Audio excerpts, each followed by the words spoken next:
आज के सफ़र में हम जानेंगे कि कैसे हम अगर अपने आप को फ़ील कर रहे हैं कि हम ठुकराए हुए हैं, हम गुनाह की हालत में हैं, हम मायूसी की हालत में हैं और हम दोबारा से बहाल होना चाहते हैं कि कैसे हमें खुदावंद यीशु मसीह दोबारा कबूल करेंगे। तो आज हम जानेंगे कि कैसे आप दोबारा से बहाल हो सकते हैं, कैसे आप खुदावंद की नज़र में मकबूल हो सकते हैं। आज हमारे दरमियान में बड़े खूबसूरत खुदावंद के खादम मौजूद हैं जिनको मैं पिक करूंगा, जिनका नाम पास्टर आरव भट्टी है और खुदावंद उनको जगह ब जगह इस्तेमाल कर रहे हैं और खुदावंद ने उनके लिए बड़ी बरकत रखी हुई है उनकी आवाज़ में और उनको खुदावंद ने एक गीतों का ज़बरदस्त तोड़ा दिया हुआ है कि वो लिखते भी हैं, वो गाते भी हैं और पूरे पाकिस्तान क्या पूरी दुनिया में आज उनके गीत गाए जा रहे हैं। तो मिलकर पहले उनको पिक करते हैं, फिर बाद में मज़ीद बातों का सिलसिला इसी तरह कंटिन्यू रखते हैं।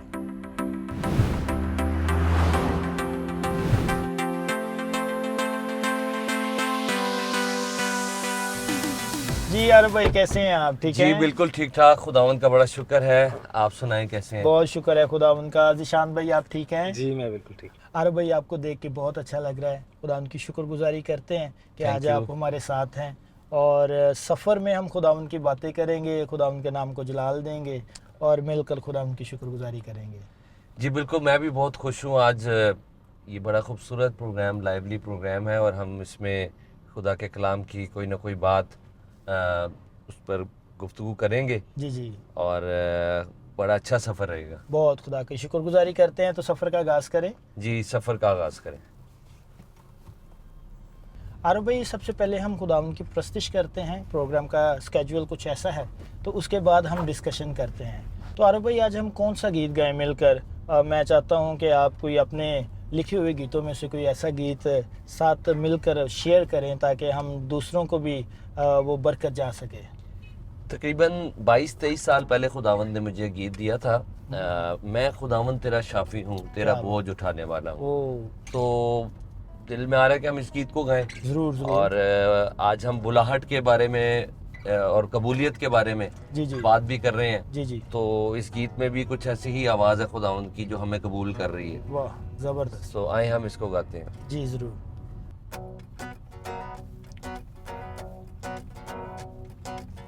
मैं खुदावंद तेरा शाफी हूँ, मैं खुदावंद तेरा शाफी हूँ, तेरा बोझ उठाने वाला हूँ, तेरा बोझ उठाने वाला हूँ और खून बहाने वाला हूँ। मैं खुदावंद तेरा शाफी हूँ, मैं खुदावंद तेरा शाफी हूँ। कोड़ों की मार है खाई,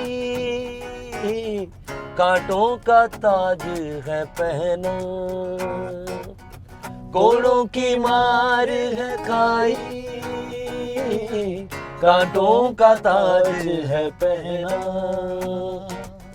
तेरे लिए सूली चढ़कर, तेरे लिए सूली चढ़कर तेरे पाप मिटाने वाला हूँ। मैं खुदावंद तेरा शाफी हूँ, मैं खुदावंद तेरा शाफी हूँ, तेरा बोझ उठाने वाला हूँ, तेरा बोझ उठाने वाला हूँ और खून बहाने वाला हूँ। मैं खुदावंद तेरा शाफी हूँ, मैं खुदावंद तेरा शाफी हूँ, तेरा शाफी हूँ, तेरा शाफी हूँ। Hallelujah, praise the Lord. खुदा उनकी शुक्रगुजारी। बड़ा खूबसूरत गीत, बड़ा खूबसूरत इसकी धुन और बड़ी ही खूबसूरत आपने शायरी की है, और मैं इस बात के लिए खुदा उनकी शुक्रगुजारी करता हूँ। और इसमें मुझे ख़ास ये बरकत मिली है कि खुदावंद यीशु मसीह जो इकरार इस बात का इजहार कर रहे हैं कि मैं तेरा शाफ़ी हूँ, और जिस भी लम्हे में, जिस भी सिचुएशन में हम होते हैं, खुदावंद यीशु मसीह वो उस तरह की कुदरत, उस तरह की कुव्वत हमारे लिए बन जाते हैं। आमीन। हम इस बात के लिए खुदा की शुक्रगुजारी करते हैं। Praise God. और देखें, जब कोई ये कह रहा है कि मैं खुदावंद तेरा शाफी हूँ, मैं तेरा बोझ उठाने वाला हूँ और मैं अपने खून को तेरे लिए बहाया है, तो वहाँ पर एक उम्मीद पैदा होती है एक दुनिया के सबसे बड़े गुनहगार के लिए भी, जो ये सोच रहा है कि मुझे कबूल नहीं किया जाएगा। तो उसको भी एक, ये कौन सी आवाज़ है जो कबूल कर रही है, जो बुला रही है और जो सारा बंदोबस्त कर रही है बहाली का। सो खुदावंद के इस गीत में बुलाहट हमें नजर आती है कि एक आवाज़ है जो बुला रही है, जी जी, जो कबूल कर रही है। बिल्कुल ऐसे ही है कि एक ऐसा शख्स जो अपने आप को महसूस कर रहा है कि अब शायद मुझे कोई कबूल नहीं कर रहा, अब शायद मैं धत्कारा गया हूँ, अब शायद मैं ऐसा हूँ कि अब मेरे पास कुछ नहीं रह गया, लेकिन तभी एक आवाज़ आती है, मैं तेरा बोझ उठाने वाला। थैंक यू दिल भाई एंड आरिफ भाई, आप अपनी डिस्कशन को जारी रखें। मेरा पॉइंट आ गया है, आप मुझे काइंडली ड्रॉप कर दें। मैंने खुद बड़ा ब्लेस फील किया है इस सेशन को अटेंड करके। थैंक यू जिशान भाई, बहुत शुक्रिया, और मुझे बहुत अच्छा लगा। आप बहुत अच्छे गिटार बजाते हैं, तो खुदावंद इसी तरह आपको इस्तेमाल करते रहे। Thank you, god bless you Zishan भाई। Thank you, okay bye.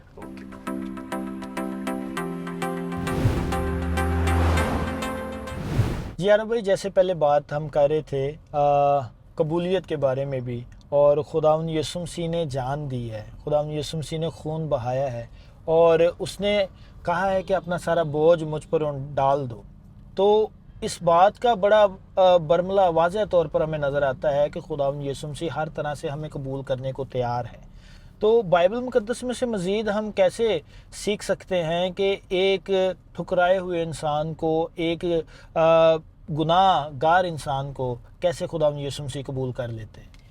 बिल्कुल, जैसा कि आज हमारा मौजू ही कबूलियत है। जी जी। और इंसान के अंदर यही बात शैतान डालता है कि तुझे कबूल नहीं किया जाएगा। वो हमें हमारा माजी याद दिलाता है। बिल्कुल ऐसे ही। और अब अगर हम बाग़ अदन में देखें, जब इंसान ने गुनाह किया, आदम और हवा ने, और वो वहाँ से निकाले गए, जी जी, तो बज़ाहिर लगता है कि खुदा एक सख्त शख्सियत है और वो माफ़ करने के बजाय सज़ा देना पसंद कर रहा है। हमें ऐसा दिखता है। बिल्कुल। अब इस बात को समझने की ज़रूरत है कि खुदा वहाँ उनको जब बाग़ अदन से अपनी हजूरी से निकाल रहा है, तो वहाँ पर क्या ऐसी मजबूरी थी कि मोहब्बत करने वाला खुदा, जो मोहब्बत में मशहूर है, जी जी, वो कैसे मुमकिन है कि वो उनको वहाँ से निकाल रहा है और वहीं रख नहीं रहा, बहाल उसी वक्त नहीं कर रहा, माफ़ नहीं कर रहा। तो यहाँ हम ये सीखते हैं कि हमारा खुदा वो कामिल मोहब्बत का खुदा है और कामिल अदल और इंसाफ का भी खुदा। बिल्कुल बिल्कुल। अगर वो मोहब्बत करे मगर अदल ना करे, अदालत ना करे, तो वो फिर खुदा नहीं। जी जी। सो कामिल मोहब्बत और अदल दोनों का तकाजा पूरा करना था। इंसान को उस वक्त निकालना ही मजबूरी थी, क्योंकि इंसान गुनाह में गिर चुका था, और अदल का तकाजा ये था कि इंसान, जबकि गुनाह की मजदूरी मौत है, जी जी, और मौत की दो किस्में हैं, एक तो फिजिकल डेथ और एक खुदा से जुदाई, ये रूहानी मौत है, और ये वहाँ वाक़या हो गई थी। खुदा से जुदाई हो गई थी गुनाह के बायस, और गुनाह के बायस ये अब अदल का तकाजा था, रूहानी अदल का तकाजा कि जुदाई ज़रूरी थी, उनको वहाँ से निकालना ही मजबूरी था। खुश नहीं था खुदा उनको निकालते हुए, और वो अपने अंदर ही ये प्लान रखता था कि बहाल वापस कैसे किया जाए। वहाँ पर खुदा ने अपनी मोहब्बत को जाहिर किया, कामिल मोहब्बत को।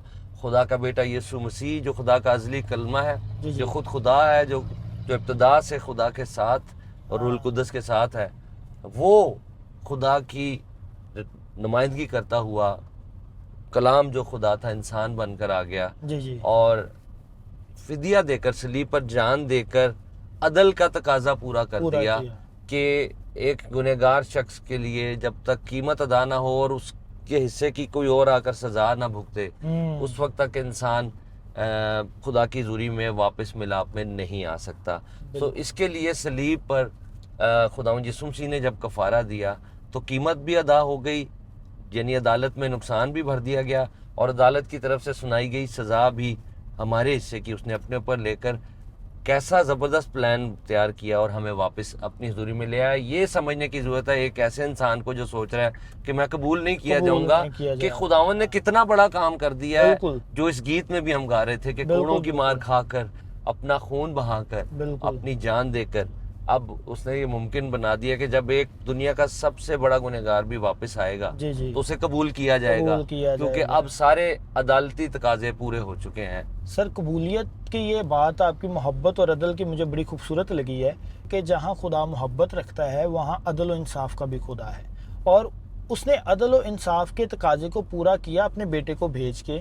और ये बड़ी खूबसूरत बात है कि खुदावंद यीशु मसीह ने हमारे लिए जान दी और एक अमली नमूना एक तो पेश भी किया, और दूसरी बात मुझे इस बात से बड़ी खुशी भी हुई, एक बात को मेरे ज़हन में जब खुदा ने अभी डाली है कि जब खुदावंद यीशु मसीह स्लीब पर थे और स्लीब पर साथ एक डाकू भी था, और उस डाकू ने उसको खुदावंद यीशु मसीह को उसी वक्त कबूल कर लिया कि जब तू अपनी बादशाही में जाए तो मुझे याद रखना। तो उसी वक्त खुदावंद ने इस लाइन को, यीशु मसीह ने इस लाइन को सुनते ही उसको कबूल कर लिया कि तू आज ही मेरे साथ फिरदौस में होगा। इसका मतलब क्या है कि इसका मतलब ये है कि जब खुदावंद यीशु मसीह पर ईमान रख लिया जाता है, खुदावंद यीशु मसीह को अपना सब कुछ दे दिया जाता है, तो पिछले गुनाह फिर माफ़ हो जाते हैं। तो उसके उसी वक्त गुनाह माफ़ हो गए और वो खुदावंद के हुजूर में मकबूल हो गया, वो कबूल हो गया। इसके अलावा भाई मुझे याद आ रहा है अमाल की किताब में कि जो साउल है, जो साउल सबको मार रहा है, मसीह यीशु के मानने वालों को भी मार रहा है, तो देखो उधर ही खुदावंद यीशु मसीह ने उसी वक्त इनकाउंटर होता है खुद साउल के साथ, ठीक है। और साउल जिसको कहा जाता है कि ये मसीहत को ख़त्म करने वाला है, तो वहीं इनकाउंटर होता है और वहीं खुदावंद यीशु मसीह उसको कबूल करते हैं, जिस भी सिचुएशन में है, जैसी भी उस सिचुएशन में है। लेकिन उस वक्त वो अगर ना वो खुदावंद यीशु मसीह का और उसके साथ इनकाउंटर होता और पौलुस रसूल ना वो बनता, तो आज जो हम खतूत पढ़ते हैं बाइबल मुकद्दस में, तो हमें वो जो खतूत में से बरक़ात मिलती हैं वो हमें नाम मिलती। तो ये एक ज़बरदस्त तब्दीली हमें नज़र आती है कि कैसे हमें बहालियत उस शख्स की ज़िंदगी में नज़र आती है, या कबूलियत नज़र आती है कि खुदावंद यीशु मसीह ने उसको उस शख्स को कबूल किया जिसके बारे में कहा जाता था ये तो मसीहत के ख़िलाफ़ है। बिल्कुल ये बात दुरुस्त है, क्योंकि उसकी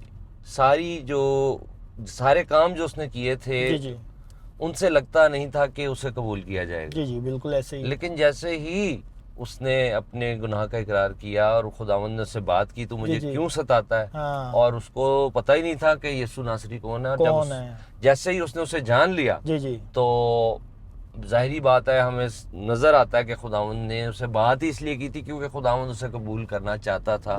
खुदावंद चाहता था कि पौलुस इस जगह पर आए कि इकरार कर ले, माफ़ी मांग ले, ताकि मैं उसको कबूल करके ना सिर्फ कबूल करूं बल्कि उसको आगे अपने जलाल के लिए इस्तेमाल करूं। सो अगर पौलुस जैसा शख्स जो कलीसिया को सताने वाला था, अगर इकरार करने पर उसे कबूल किया जाता है, हर शख्स जो सुन रहा है इस वक्त हमारे प्रोग्राम को, उसके लिए एक उम्मीद है कि अगर वो एहसास कर ले कि अब बहुत देर हो गई है, बाप के घर से दूर हूँ, और वापस आ जाए, तो आपको कबूल किया जाएगा। मुकम्मल बहाली का इंतजाम मसीह के खून के वसीले किया गया है। बिल्कुल ऐसे ही है। सो आज जैसे हमने सीखा है, समझा है कि कैसे मसीह यीशु को कबूल करके हमारे गुनाह मुआफ़ हो सकते हैं, और बहुत सारी हमने मिसालें भी देखी हैं कैसे जो डाकू था वो भी खुदावंद यीशु मसीह को कबूल करता है, तो उसी वक्त खुदावंद यीशु मसीह खुद अपने लबे मुबारक से कहते हैं कि तो आज ही मेरे साथ फिरदौस में होगा।